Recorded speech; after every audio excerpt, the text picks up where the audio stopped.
This is Wednesday, January 22nd, 2025, and we are breathing in and breathing out, opening the body. Any tight, cranky spaces, just notice them as you breathe, drawing the breath into that area of the physical. If the hips are tight, breathing into the hips and moving around on the sits bones or on the feet if you're standing. If the ankles are tight or the knees, just breathe into the areas, the shoulders. And we're doing our Samavritti breath with a little bit of physical movement today to open things up even more. So breathing in, sweeping the arms out wide and up over the head and the pause as the arms stay up over. Just smelt the shoulders in that pause, releasing burdens. And releasing the breath, just sweep the arms out, letting them fall to the sides and feeling your fingertips weighted. So like a weighted energy, and a weighted energy in your feet and your ankles. Breathing in and breathing out. Breathing in and breathing out. And so yesterday or last night or sometime around in the last 20 hours or so, there's big snowstorms in the southeast, and snow in the panhandle of Florida, snow in Louisiana. So, interesting that the weather is behaving uncharacteristically, and the energy is swirling around. And on the energetic level, if you have time to meditate and look in the fourth dimension, there's a lot of swirling of energy going on as well. And so I've said some days to the part of me that's clairvoyant, feels like I'm sitting in the middle of, hundreds of radio stations, and, bits and pieces of awareness or conversations come in. And oftentimes, I'll then have a phone call from the same radio station that I heard expressing the same thing. So point is that there's a lot of energy swirling around, as the masters let us know in the last full moon, and Kuan Yin and Michael let us know during the January kind of New Year call that we had, that a lot of energy is bombarding the planet. That's a way of putting it, just like a snowstorm. It's really coming in, and a couple of times we've used the metaphor of looking, shaking up a snow globe and just looking at all the swirling in your little snow globe around that little mountain village or whatever image is in your globe, and realizing, okay, energetically, this is going on in the vibrational world, where there's a lot of new energy coming in that's breaking up and shifting and swirling around. At the same time, the veils are much, much thinner, and we're in this tremendous time of manifestation. And so the trick during this time is to be able to find that center, to be able to find that steadiness inside you. And there's a kind of in a Buddhist Tibetan saying that it's like a butter lamp that has a very strong protected flame. You have that light inside of you, and this energy can kind of blow it all over the place and even blow it out in some instances. So thinking of this light inside of you as the eternal self that you are, the spiritual being, the passionate one that has the passion for compassion, for equality, for equanimity, for all, and balance. And you have to keep that flame protected. And so you start to recognize the things that help you stay centered, the tools, the practices, the ways of thinking, and you start to also recognize the things that throw you out of center. If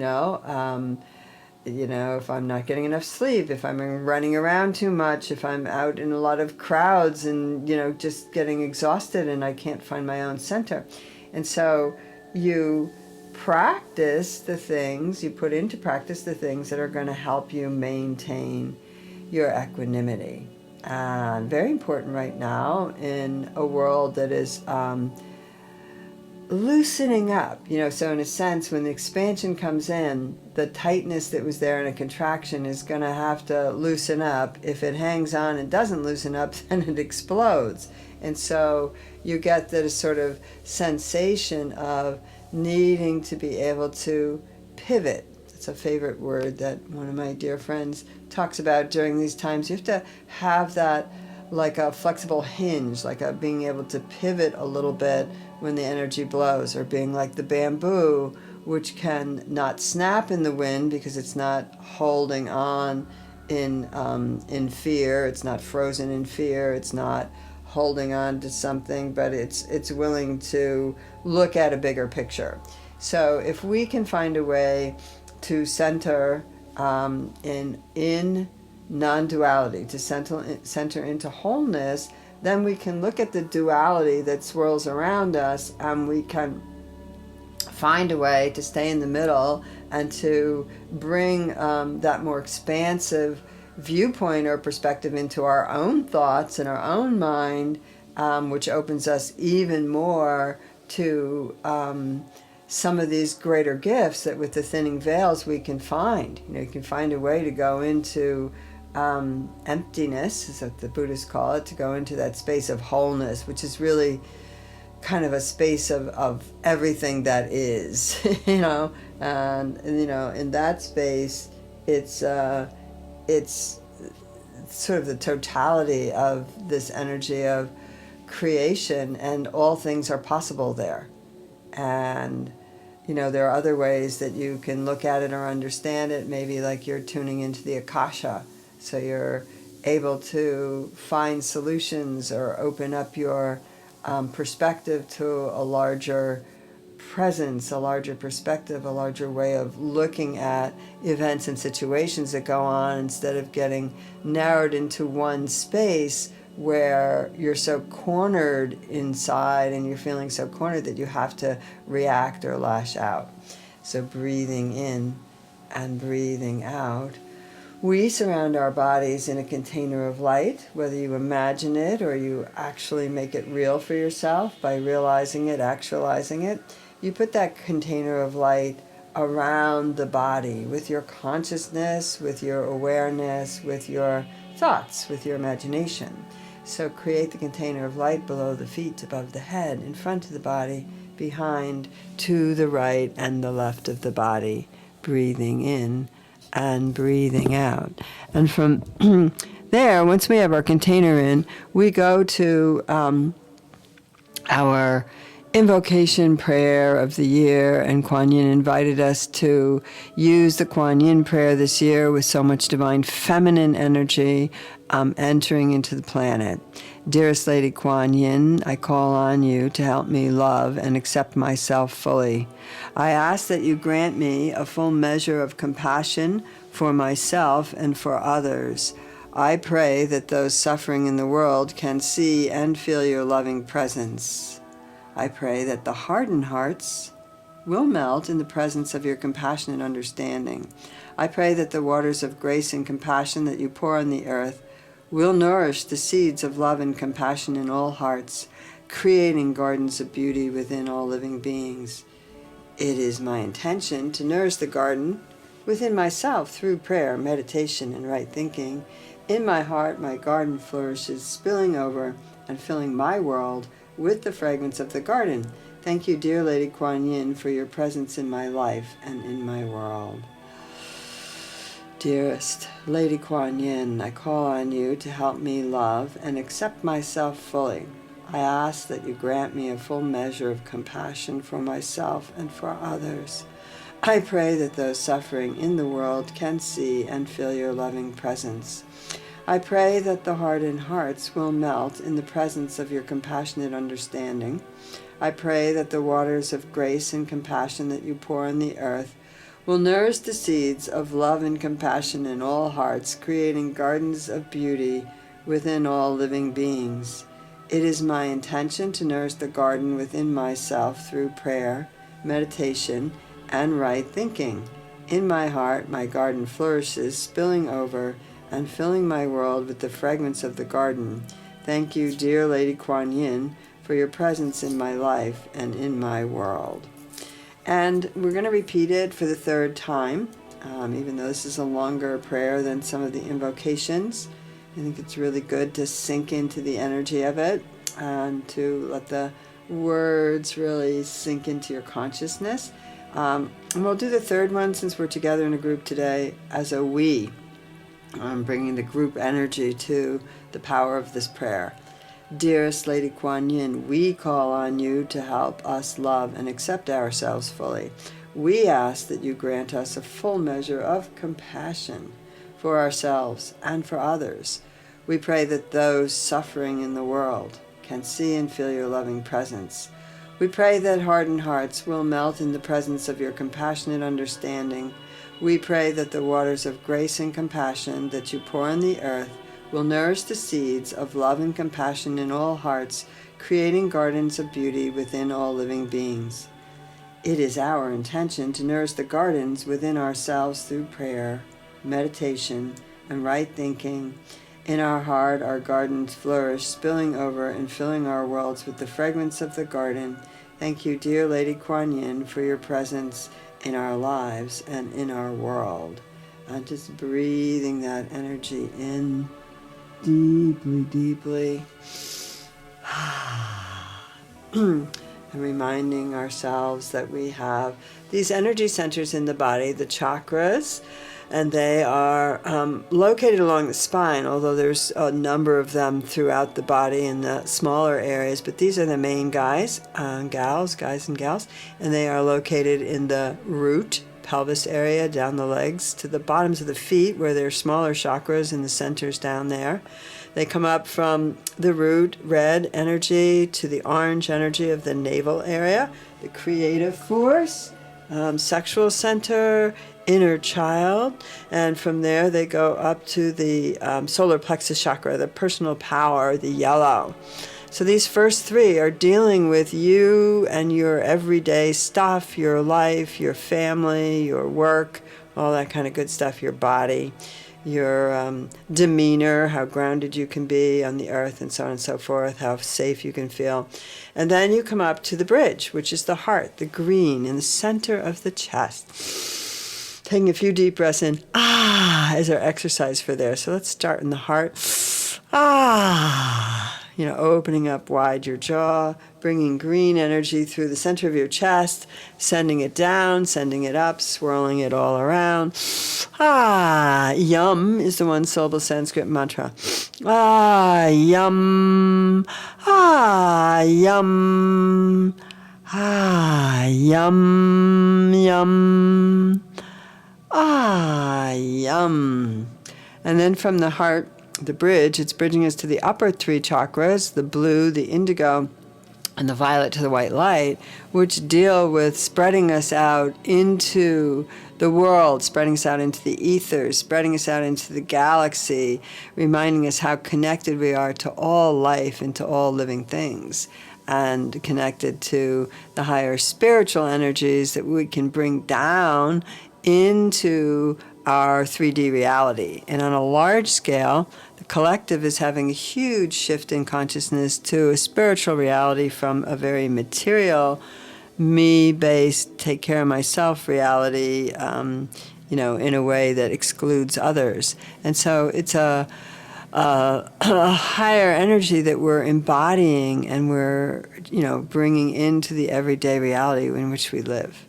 So taking a moment as you breathe in and out to feel those chakras from the red, the orange, the yellow, the green, the blue, the indigo, the violet to white light, just feeling them sparkling down your center, straightening your physical body, continuing to breathe in and out, and aligning these chakras, bringing spirit into the earth and earth into your spiritual being, and creating a new reality in yourself and for your world.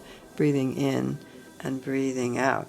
And so we do our exercises together to just remind us that we have those chakras, that we have to pay attention to them, notice what's going on. They can help us see what issues we're dealing with if we learn to meditate with them more.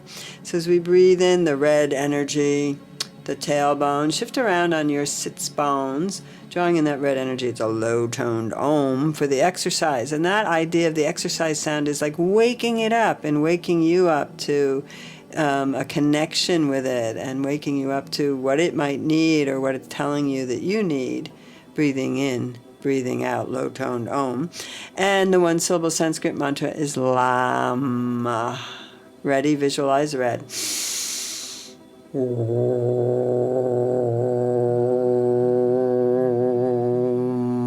Lam, lam, lam.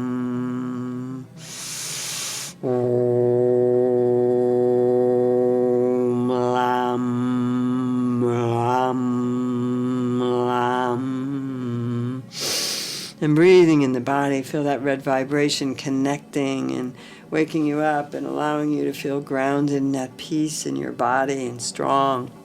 And breathing in and out, you come up to the navel area, the orange. Now visualize orange as you breathe in, filling the body. Walking yesterday, just looking at all the oranges on the trees here, and kumquats and oranges and navel oranges and mandarins and all kinds of bright orange shining through the green leaves. And so connecting to orange however you do, just visualizing it, bringing it into your vibe and your frequency as you breathe it in, medium toned Om to wake up that chakra. And Vam with a V is the one-syllable Sanskrit mantra. Vam,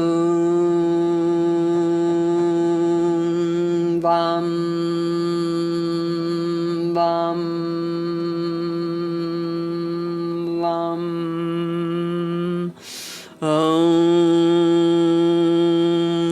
Vam, vam, vam.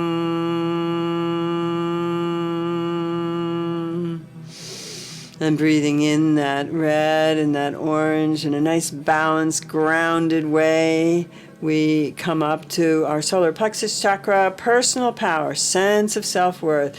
Oh, lift up your rib cage, We live in a world that squashes that chakra in the physical. Yeah, we sit at desks, we slump over, we sit in cars, we sit on trains, we sit on buses. Breathing in and out, walk as much as you can.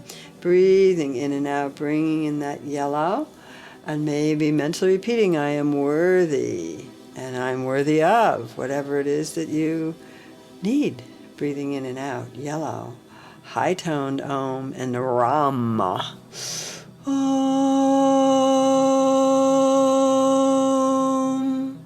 Ram, Ram, Ram.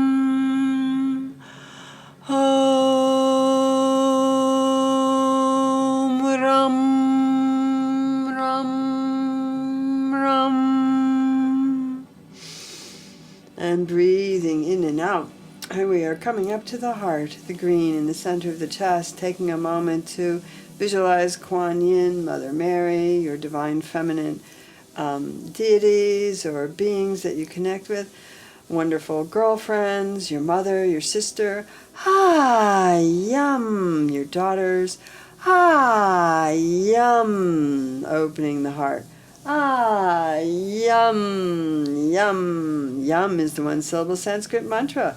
And is the exercise to kind of sigh into that heart with love and compassion, wishing for all beings to have peace, to have harmony, to have happiness. Breathing in, breathing out. From here, we move up to the beginning of the first three that are bringing us into connection in the world. And the first one is the blue of the sky, that vibration, Mary's mantle, that turquoise, bright blues, pure blues. And that is the throat chakra, communication. Start with the lion breath. Hum! So hum with the lion breath. Hum! The tongue comes out, the paws flare up. Hum! Hum! Hum! Hum! Hum!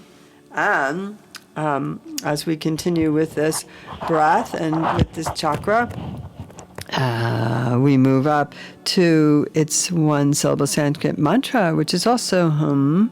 And then we chant that hum. Hum, hum.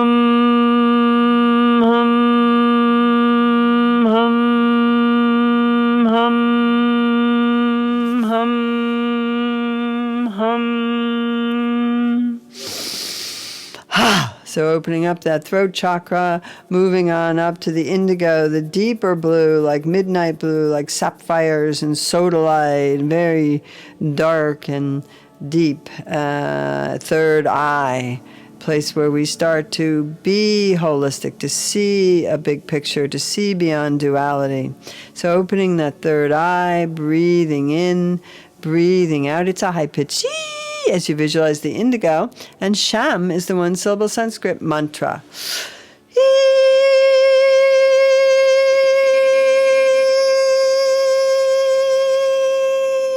Sham, sham, sham, sham.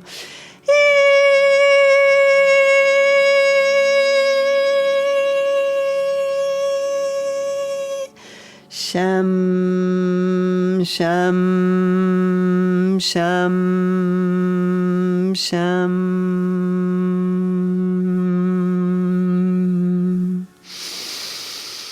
And from there, we go to the crown chakra. This is the purple to the white light. And connecting yourself to spirit, you can hold the palms open. We often start that around the sixth chakra. And here we take a moment around the sixth and the seventh chakra to feel gratitude. As you're breathing in and out, note the things that you have to be grateful for today. So many. And certainly the breath. It's the foundation of all of the practices.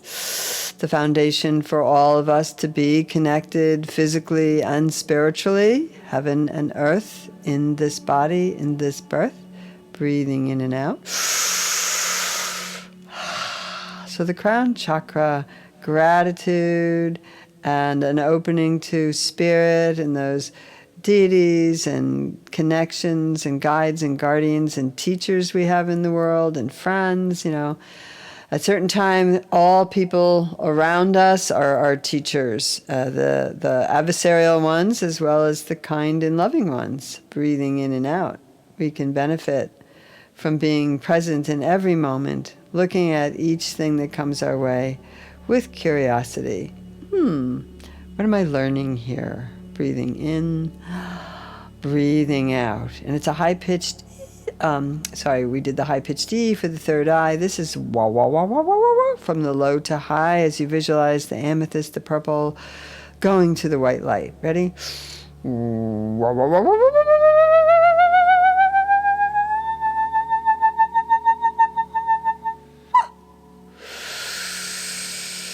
Wow, and breathing it in again. Ready. Find some stillness at the end of this exercise in silence for a moment.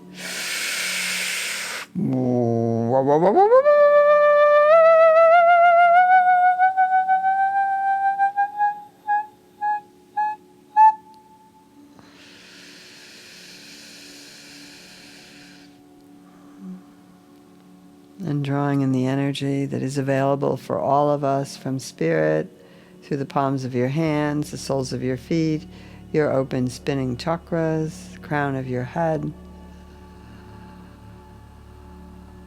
May all beings be free from suffering.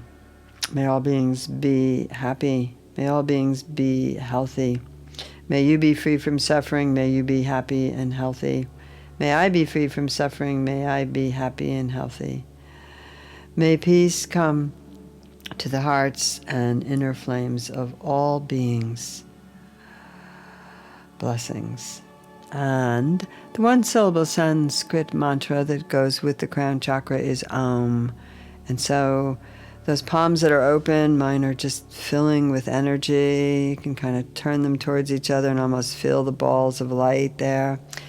You can bring them gently together in Anjali Mudra in front of your heart. That's prayer pose. Or you can lay the palms on the heart or whatever chakras need a boost. And we'll close with one tone of a beautiful Om together this morning. Ready?